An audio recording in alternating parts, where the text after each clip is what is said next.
یاسین کا ترجمہ حروف مقطعات ہیں، لیکن مقطعات حروف کے علاوہ جن بزرگوں نے کیا ہے انہوں نے یہ کیا ہے کہ یاسین کا معنی ہے رب فرماتا ہے اے میرے سید، اے میرے سردار. فرمایا والقرآن الحکیم، مجھے قرآن مجید کی قسم ہو، انک لمن المرسلین، بے شک آپ رسولوں میں سے ہیں.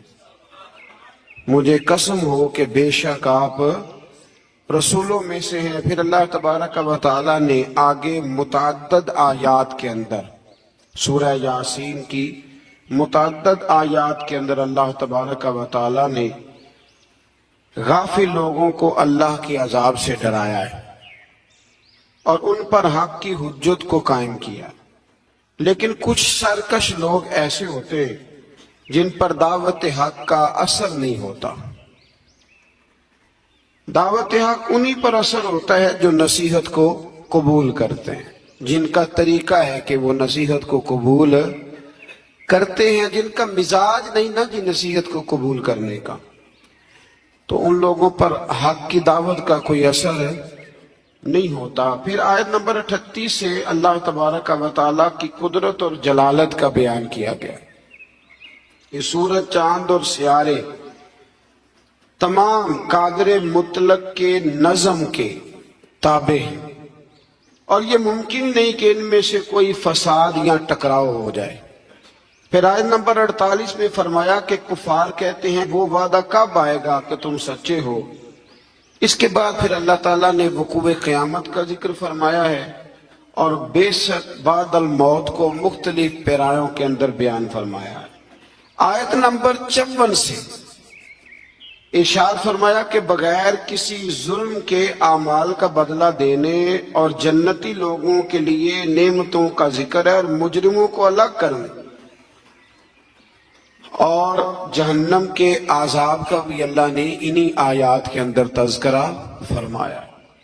آیت نمبر 65 میں اللہ تبارک و تعالیٰ نے بتایا ہے کہ قیامت کے دن مجرموں کے منہوں پر مہریں لگا دی جائیں گی. منہ ہوں گے ان پر مہر لگا دی جائے گی اور ان کے ہاتھ، پیر اور دیگر اعضاء سلطانی گواہ بن کے اللہ کی عدالت میں ان کے خلاف گواہی دیں گے.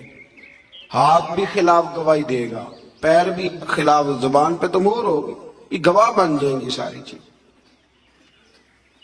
کہ ہم سے کیا کیا جرائم کرائے جاتے تھے. پھر آیت نمبر 68 میں بتایا کہ جسے ہم لمبی عمر دیتے ہیں تو ہم اس کی جسمانی بناوٹ کو ابتدائی حالت کی طرف الٹ دیتے ہیں.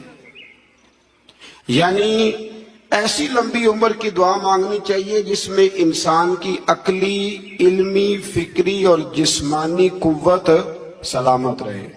اس میں سلامت نہ رہے اس لمبی عمر کی دعا، اس کے لیے بزرگوں نے یہ دعا سکھائی ہے کہ دعا اس طرح مانگو، یا اللہ جب تک تو میرے لیے بہتر سمجھتا ہے مجھے دنیا میں رکھ، اور جب میرے حق میں بہتر نہ ہو تو پھر مجھے اپنی بارگاہ کا قرب عطا فرما، پھر تو مجھے اپنے قریب بلا لے. آیت نمبر 78 سے اللہ تبارک و تعالی نے منکرین قیامت کے اس عقلی سوال کا ذکر فرمایا ہے کہ جب انسان مر جائے گا اور ہڈیاں تک بوسیدہ ہو جائیں گی تو دوبارہ کون زندہ کرے گا. پھر جواب دیا کہ دوبارہ بھی وہی خالق زندہ کرے گا جس نے بغیر کسی نام و نشان کے پیدا کر دیا تھا. اب تو ہڈیوں کا نام و نشان ہے نا، تب تو نام و نشان بھی کوئی نہیں تھا. تو اگر اس وقت پیدا کر لیا تھا تو اب دوبارہ زندہ بھی کر دے گا. پھر آگے سورہ صافات شروع ہوتی ہے. اس سورہ مبارکہ میں اللہ تبارک و تعالیٰ نے متعدد چیزوں کا ذکر فرمایا ہے اور اس سورت کے شروع میں فرشتوں کی مختلف جماعتوں کی قسم کھا کے اللہ تعالیٰ نے اپنی وحدانیت کا ذکر فرمایا ہے.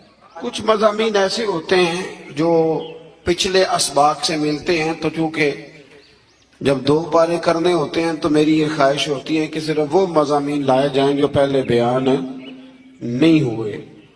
تو اس میں اللہ تبارک و تعالیٰ نے ارشاد فرمایا آیت نمبر 40 سے لے کر 49 تک فرمایا کہ اللہ تعالیٰ کے برگزیدہ بندوں کو آخرت میں عطا کی جانے والی کچھ نعمتیں ہیں، ان کا ذکر ہے کہ انہیں عمدہ میوے ملیں گے، وہ جنت میں عزت اور احترام کے ساتھ ایک دوسرے کے مقابل مسندوں پر بیٹھے ہوئے ہوں گے، سفید اور لذیذ شراب طہور کے جام گردش میں ہوں گے، جن سے نہ درد سر ہوگا نہ ہوش اڑیں گے، پیکرے شرم و حیا حوریں ہوں گی، وہ بلند مقام سے جہنمیوں کا مشاہدہ کر رہے ہوں گے، اور گویا جہنمی بھی ان کی طرف بڑی حسرت کے ساتھ دیکھ رہے ہوں۔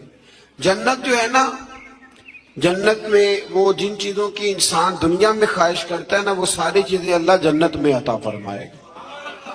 تو فرمایا کہ یہاں تمہارے اندر خواہشات رکھی ہیں، تو یہاں وقت بھی تھوڑا رکھا ہے، وقت بھی دیکھیں نا، عقل مند آدمی ہے نا، اس کو اگر کہا جائے کہ یہ 5 دن کے لیے بندوبست ہے، موج بڑی ہے، لیکن اگر تو یہ چھوڑ کے 5 دن صبر کر لے تو پھر آگے تیرے لیے ساری زندگی کا صبر ہے، ساری زندگی کی موج ہے۔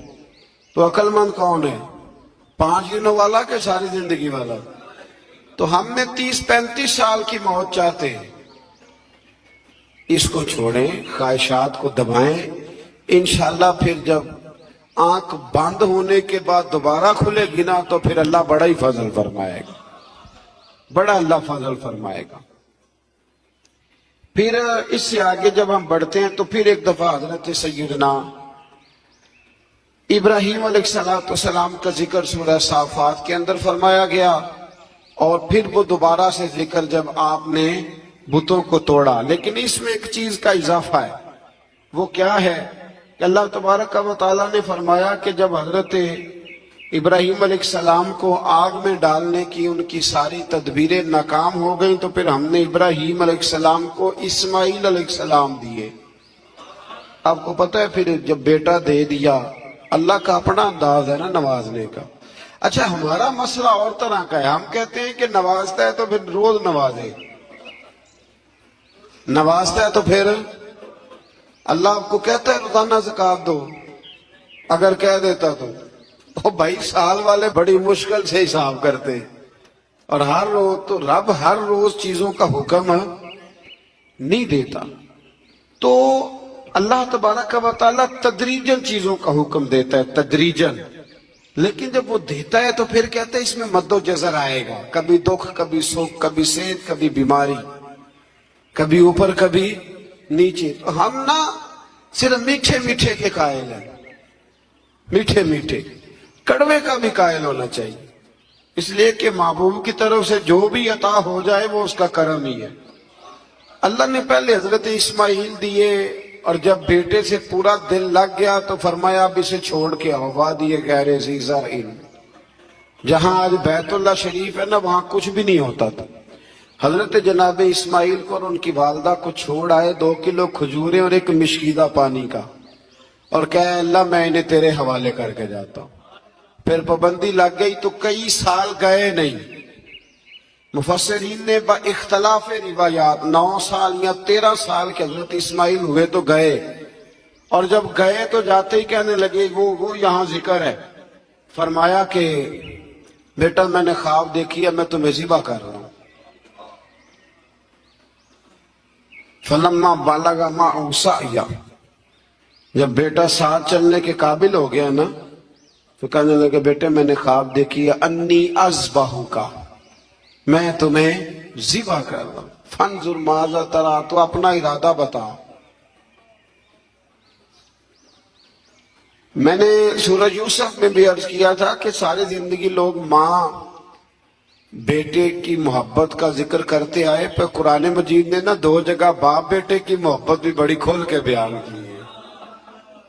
یہ باپ بیٹے کا رشتہ بیان کیا جا رہا، بیٹے اب تو بیٹے ذبح نہیں نہ ہوتے، اللہ ہی خیر فرمائے، اب تو ان کو جو سبق پڑھایا جاتا ہے نا وہ اچھی طرح یاد کرتے ہیں، اور یاد کر کے سویرے ماں باپ کو سناتے ہیں کہ جناب آپ بھی تو تھوڑا خیال کریں نا، آپ بھی تو ذرا سمجھے نا، میرے اپنے بھی تو بچے ہیں نا۔ اور دیکھو باپ کا جو رنگ قرآن نے بیان، انی اذبحک، پتر میں نے خواب دیکھی ہے، میں تجھے ذبح کر رہا ہوں، ارادہ بتا۔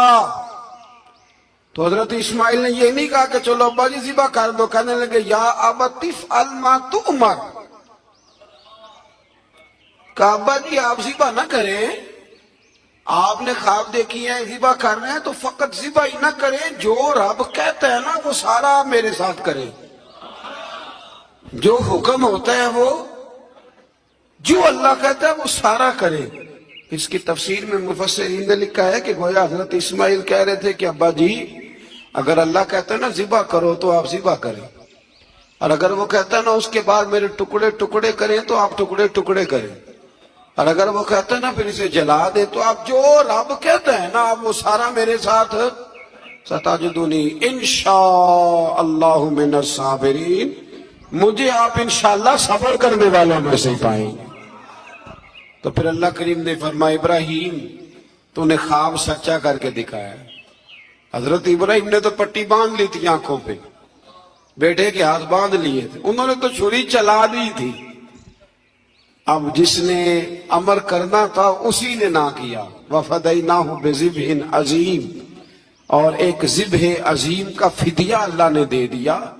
تو اقبال کہنے لگے یہ فیضان نظر تھا، یہاں کے مکتب کی کرامت تھی۔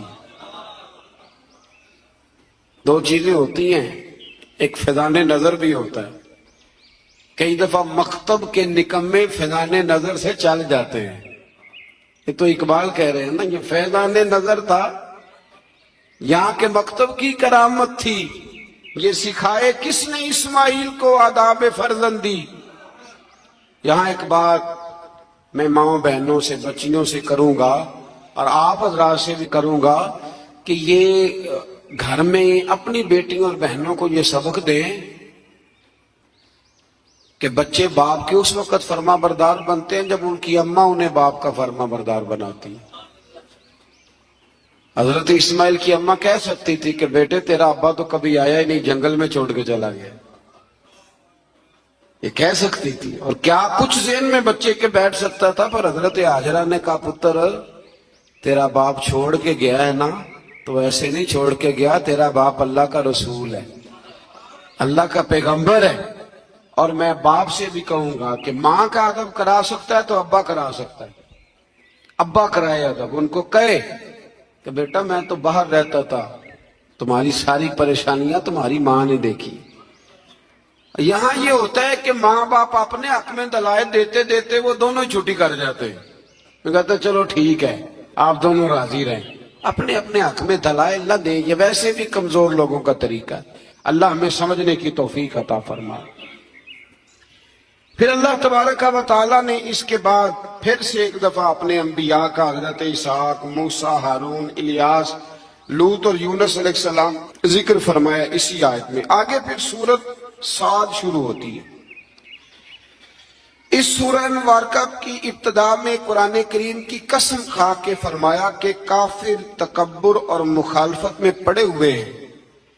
اس کے بعد فرمایا سرکار دو عالم صلی اللہ علیہ وسلم کی رسالت اور نبی کریم علیہ السلام کے انتخاب پر اور بے شمار معبودوں کی بجائے الہ واحدہ کی عبادت پر کفار کا بڑا تعجب ہے کہ یہ سارا کچھ کیسے ہو گیا، سارے بت چھوڑنے پڑیں گے اور نبی پاک کو ماننا پڑے گا۔ تو گویا رب فرماتا ہے جتنا مرضی تعجب کرو ماننا تو تمہیں پڑے گا، اس لیے کہ یہ میرے حبیب ہے، یہ تمہیں ماننا تو پڑے گا۔